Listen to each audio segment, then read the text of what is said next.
Welcome.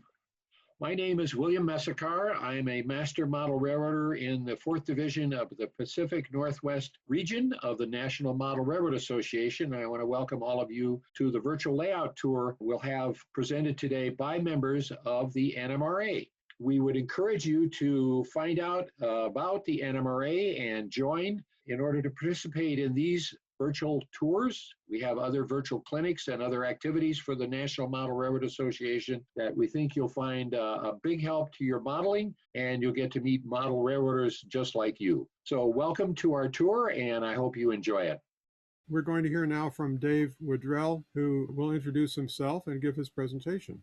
So this is my virtual tour of the Rio Grande Southern Railroad District Number 1, which when the railroad was in existence, it went from Durango, Colorado, all the way up to Ridgway, Colorado. The district number 1 was from Ridgway to Rico.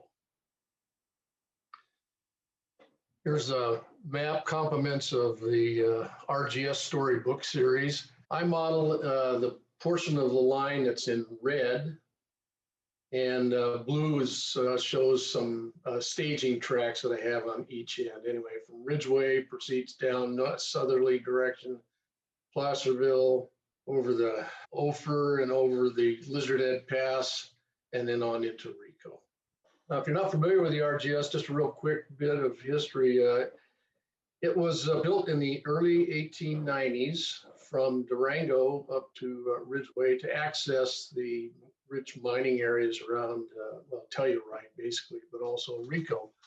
It was the idea of a fellow by the name of Otto Mears, who had had experience in building railroads up in the Silverton area. And he knew that there was a lot of rich veins over in the Telluride area, and he wanted to do something or access it. The only problem is that although it was only about 20 miles as the crow flies from Silverton, it was solid rock from each end, and they didn't have either the monetary means or the engineering means to drill a hole all the way that far. So that's why they decided to build it from Durango westward over to near the Four Corners area, and then turn north and on up to Ridgway. Construction involved 162 miles of narrow gauge track, and it took them about 2 years to build it. And unfortunately, after the completion of it, just about coincidental, the price of precious metals plummeted, and the country actually went into a depression. So it quickly went into receivership and remained that way until abandonment in 1952. It was built through some really spectacular scenery, which is probably why there are so many modelers that enjoy modeling that area. Unfortunately, there's a lot of source material that's available, including photographs, maps, and that sort of thing. So you have lots of ability to get material for your construction. And this is one volume of a volume 13 called the RGS story that provides a multitude of photographic treasure for building your layout. This is the first one that covers from Ridgway to Telluride, and then there's 12 others that succeeded. I only went as far as Rico, but I continued buying a few of the manuals, or the books. There's a total of 13. I got 11 of them. This is the first real good source that I can think of that people used for building. It was a book called Silver San Juan by Mallory Hope Farrell. Once these came along, there's an incredible amount of information you could use. My layout is built in Sn3, which is S scale, 3/16 of an inch to a foot, narrow gauge, 3 foot wide. And I model in the late 30s, early 40s, mainly because that was a time in which you could use just about any of the motive power they ever had. And rather than having one particular date and having the nitpickers point out that I shouldn't have had that particular locomotive, that's why I've got a bracket. I moved into this house in 1990, and it fortunately had an unfinished basement area that I decided I would use for building my layout. And I spent the first year we were in the house doing that, drywall, drop ceiling, that sort of thing. And if you find yourself in the same situation, I highly recommend that you resist the temptation to start building immediately, because it's nothing worse than having half your layout up trying to put up a drop ceiling, having it falling right on top of one of your prized depots or something. So I resisted that temptation and spent the first year preparing for it. It's an odd shaped room due to the shape of the house, but essentially the furthest length is 33 feet and about 18 feet wide. I operated in a point-to-point manner, but I have provisions for continuous running for, like, for instance, when I have folks over to visit.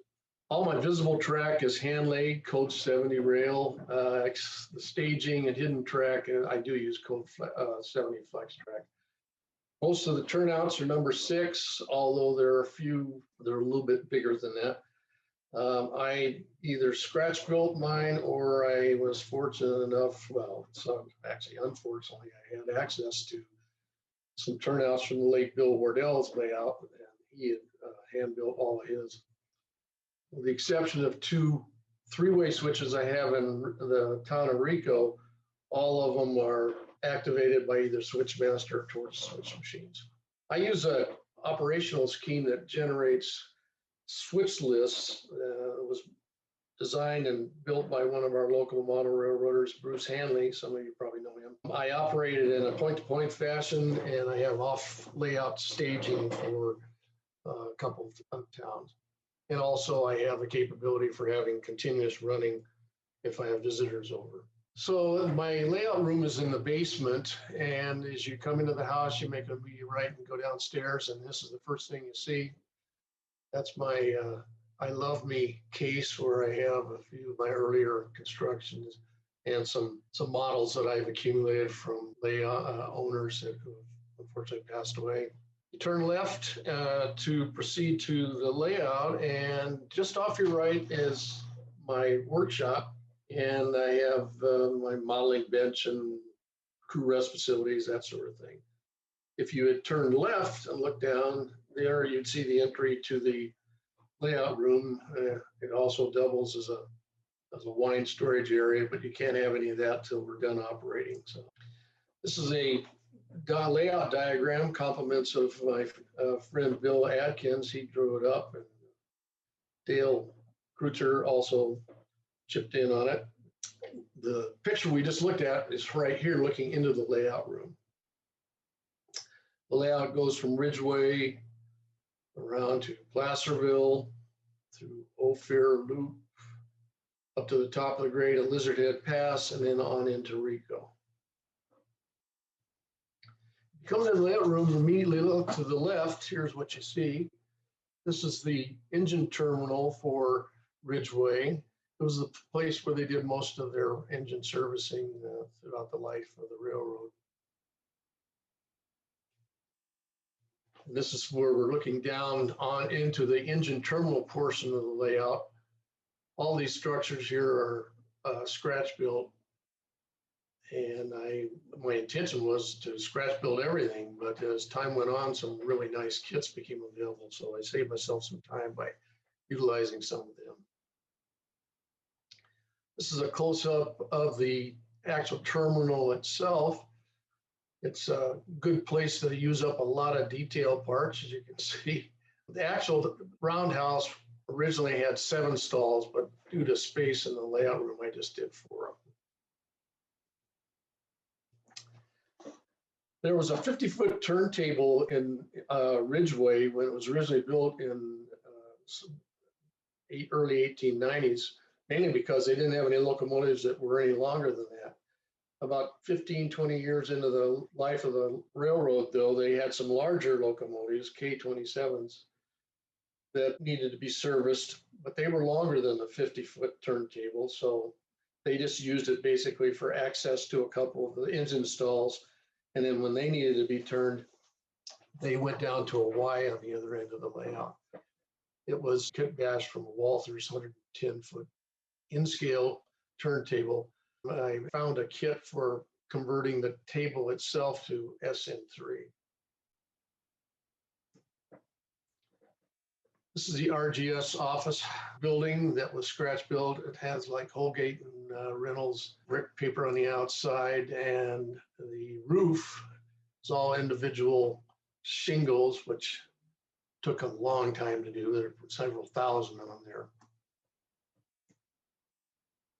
Continuing on around, this is the depot. That's a Bantam Model Works kit.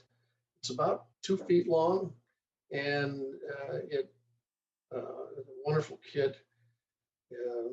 I don't know why the RGS built such a big structure, because it was much bigger than all the rest on the railroad. But anyway, it was in the headquarters portion of the railroad, so I guess that probably had something to do with it. This picture of the yard. It wasn't very big, just a total of 6, well, actually at one time more than that, spurs, but 2 of them were stub, and then there were 3 through sidings.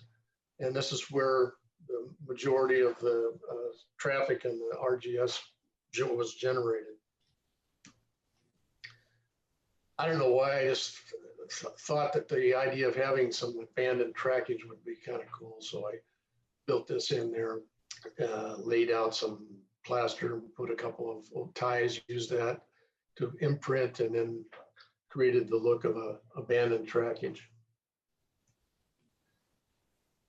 You look down toward the end of the yard, the track turns to the right and starts proceeding toward Placerville. The motive power on the RGS were mostly consolidations and 10-wheelers until they acquired some K27s, which couldn't be turned on the turntable, so they used a Y down here. And this is my depiction of that. The track proceeds this way toward Placerville. This is the minimum radius on the layout, 28 inches. Everything else is greater than that, except there's a Y at the top of the grade to Lizard Head Pass is about the same radius. Looking down toward the town of Placerville, when I originally built the layout, I needed, or I thought anyway, I needed access to this sliding glass door. So I just had a channel across here, anticipating that I might need to change out water here or something like that, which I've had to do over the years. But I found that I didn't really need to have that channel removal section, so I decided to go ahead and complete it as part of the scenery in Placerville. You can still take it out, but I don't have to. We actually took the water heaters and just dragged them underneath here. I don't even want to do that. This is a structure in the northern portion of Placerville. It's the Texaco oil dealership, scratch built. And these are simulated oil storage tanks. There are 2 different diameters, and I couldn't find a model for that, so I made them out of PVC pipe. And I used some rivet decals from Archer Fine Transfer to simulate the rivets. Next to it is a stock yard that's originally was built by a kit from Crystal River, no longer available. And the cattle are from Aspen Model Company, and they have about 4 different kinds. This is looking down the spur into Placerville from the stockyard and the oil storage area. These are all scratch-built structures, and I hand-painted the backdrop, obviously. The reddishness there, I originally wanted to use some soil from the Placerville area for my scenery. And when I was there one time, I grabbed a batch of it and brought it back, but it turned out it's so red, it just doesn't look right on the layout. So I wound up using some other material, but that shows you generally what the scenery looks like around here. It's a scratch-built Placerville depot made out of styrene. The deck is wood, of course.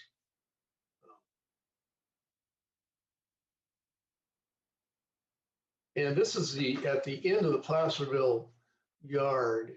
If you look over here, you can see that it's a long stretch, and it goes right from the scene of Placerville into a town called Ophir. And I wanted to try and divide that up as I could, so I built this scenery section here. So on one side, divider, I should say, on one side of the divider, you can see the redness. When we proceed over to the other side, you can see the difference in the topography. Lines running up toward Ophir. And here's the town of Ophir. I scratch built the tram house over here. It actually simulates all the ore and stuff came from the mining areas above above Ophir into this ramp building here, and it's loaded into the gondolas or whatever to take it wherever it needs to be taken. These are scratch built structures. This is kit structures. That's scratch built. And the world of source, good source of plans for this sort of thing in the RGS manuals. The topography in Ophir was such that they didn't have room for a siding in the town itself, so they moved it up and did all their switching out of here. Proceeding on up, this is called the High Line. There were actually about 2 other trestles in addition to these, but I only had room for these. These are all scratch built, and the rock here shale that I found up in Index, Washington, and brought it down. Larger stones are all glued down individually and then gradually built up with smaller and smaller talus to simulate the area where this existed. Looking back down the grade from Lizard Head Pass, and this is the only snow shed that the RGS had on their route. It covered the Y at the top of the pass because that was where they had to have critical protection for snowfall there. I think I used up the entire supply of scale 2x12 boards when I was building it for about 3 months straight there. But anyway, that's it's all individual board construction. You can see, just barely make out here that there is in fact a hatch here for access, because this is well beyond the reach of your arm. I built it that way so if I had to get back there, I could do that, but I really didn't want to if I could help it. So I stumbled onto this little device. It's a little hand squeezed grabber. So it gives me enough extension to reach back there if I have a car on the end of the Y that derails or is not coupling or whatever. I can gingerly lift it out and replace it. So after Lizard Head Pass, the line starts downhill. This is one of the trestles that I built across supposedly the Dolores River. I made the water look like spring runoff with glacial till color to it. Here we have at the bottom of Burns Canyon a stock train coming across and entering the town of Rico, stopping at the tank for water. And this is the Propatria Mill, sizable structure. You can see this was a kit by Bantam Auto Works also. Took about 6 months to build, but it was really a pleasure to do so. It has a lot of different textures in it, it's obvious that they gradually added onto it over the years, because you can see different roof material and things that look like they just grew along the way. In fact, some of the earlier pictures of this mine, most of these little structures are not there. I have no idea why they added them, but it's an interesting addition. This is the yard in Rico. Stop for water. This is a modified PBL water tank kit. The base for the kit is I don't know if it's generic or it's just based on Denver Rio Grande Western base, but it wasn't anything like what existed at Rico and the RGS. So I scratch built the base here, and it has a mechanism inside that will raise and lower the spout, and also a sound module. So when you You can hear it creaking down, the tank cover opens, the water plays or comes out, and then it closes back up again and retracts. The original prototype in Rico for the engine house actually had 3 stalls, but I just didn't have room for all 3, so I cut off one of the sides, and as you'll see here in a second, it shows an interior that's detailed. That way I could still reach, albeit stretching, to one of the back tracks and if I had a derailment or some sort of operational problem. Here's the interior, several dollars worth of interior parts, and I have lighting inside also. Another Bantam Model Works kit for the depot. By the way, all the trees you see in the background are made from a product called Super Tree. You get it from Scenic Express. And they do, as you can see, do a really good job of simulating deciduous trees mainly. Another view of the station. Here is a little area that was roped off for the station keeper to have his garden. I also, a couple years ago anyway, we had the opportunity to have and listen to an interview from a lady who grew up in this station. She was the daughter of the station master. They lived in the top area. It's very interesting hearing her description of how you lived in that area back in this time. Basically, to go get groceries and stuff, they just got on the train and rode to Dolores or back to Ridgeway and came back with their supplies. This is looking down toward the coaling facility. Pretty much everything in the RGS in this regard was done manually.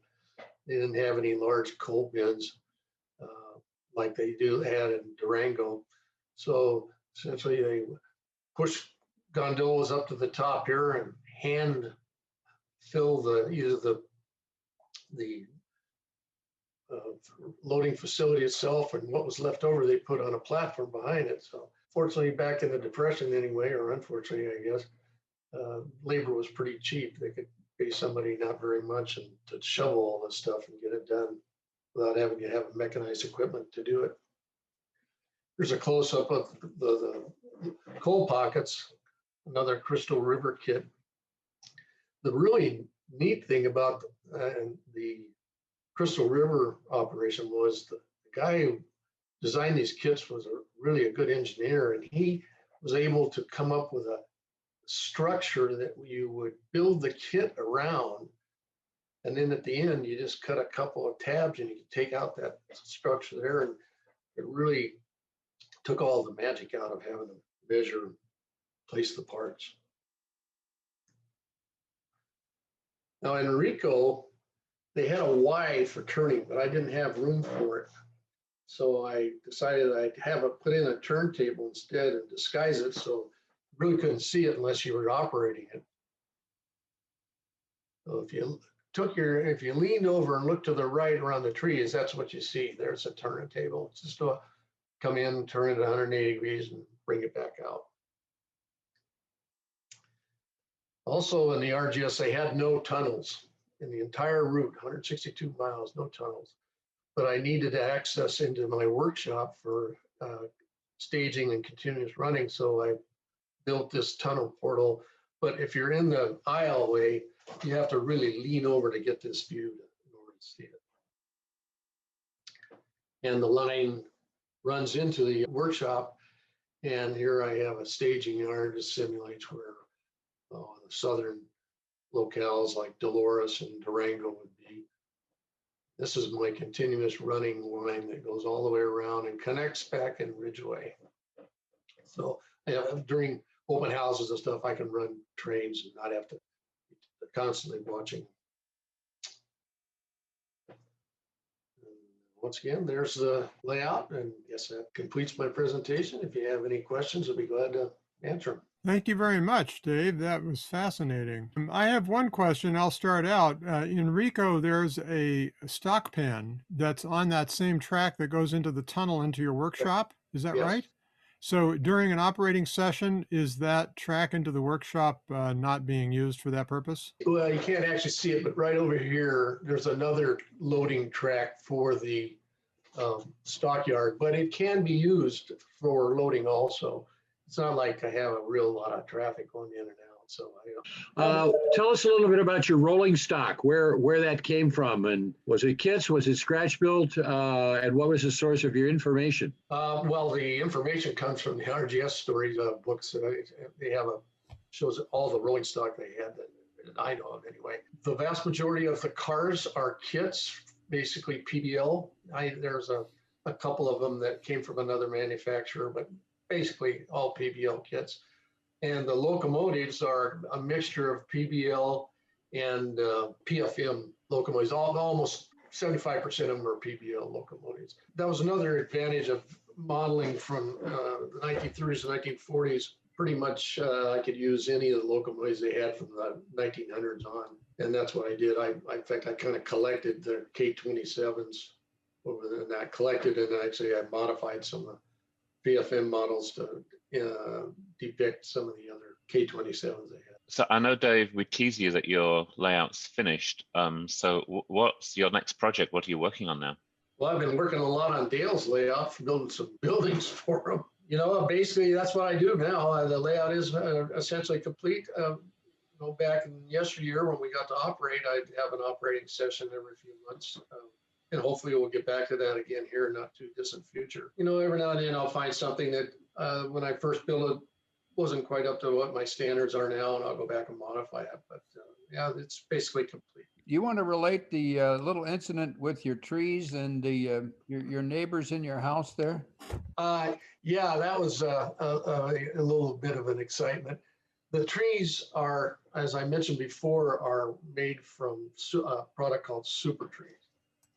And they are actually, I think I've heard that they are Scandinavian sagebrush or something like that. And that they make excellent deciduous trees. You have to cure them and then spray them and add some material for the leaves. It varies, depends on what you want to dictate or display. So anyway, you plant them, and I don't know how many hundreds of them I had down through the Ophir area. But one day I came down and I was wandering around. I just kind of looked and I noticed something different than the last time I was down, and I couldn't quite put my finger on it. And then I realized all my trees had been defoliated. It turns out I had a family of mice living up in the roof of the layout room, and they had come in and just decimated that whole area. I assume for using it for nesting, but anyway, I had to completely replace all those trees. So now I have a service that comes in and baits them. So I haven't had the problem since then, but that was a little rude awakening. So beware. Thank you, Dave. Sure. Hello again. This is another reminder that this virtual layout tour has been brought to you by members of the 4th Division of the Pacific Northwest region of the National Model Railroad Association. And we hope you've enjoyed it. And we want to encourage you to, again, find out about the NMRA online. Both PNR and NMRA have an excellent website where you can get information about joining and participating in this and other activities like our clinics that are held all over the region. So thank you for joining us today and wish you great modeling.